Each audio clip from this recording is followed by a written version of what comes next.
Hey, my name is Pierre from Coast. In December 2019, we had the opportunity to go to the Southeast Asian Games in Philippines with our shuttle. It was a fantastic period. First of all, you know, Manila is very well known for heavy traffic, but you don't know what is an heavy traffic. Give you an example.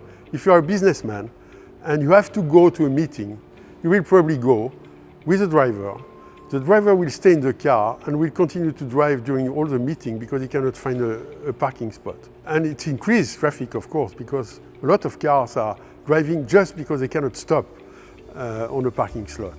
So we arrive in this, fantastic country, and they created a brand new city for the SEA Games that would become a backup for the government. And the city is far away in the middle of nowhere, in a beautiful area, but even no road to get there. And of course, the first idea was no car inside the city. So we arrived for the games, and the city was not fully completed. So the environment would change almost every day. But finally, we get something decent, and we start testing the route.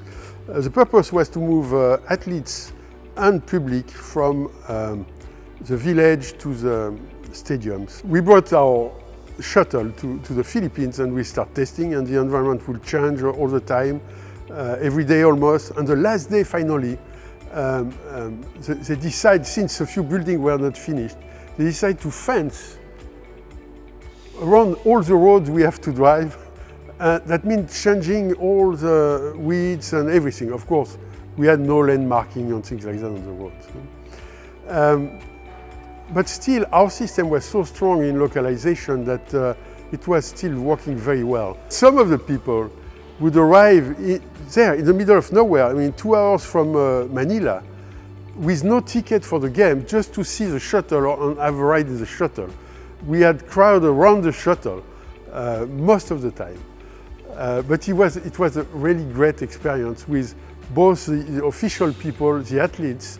We had delegation of the 11 countries inside the shuttle, and it was a great experience and a good way to see how Philippines could improve its mobility with new cities like that, or at least some part of the cities that could become pedestrian. Of course, during the game in Philippines, what happened? Big typhoon. So everybody goes home. The official removed all the fences around, and for us it was the first opportunity to really drive into a typhoon. So I think we were the only one alive in the city during the night, and we drove the vehicle just to test if it would continue to drive, and it did, despite the big hard winds and heavy rains. Again, I'm Pierre, and this is exactly what we are trying to achieve at Coast.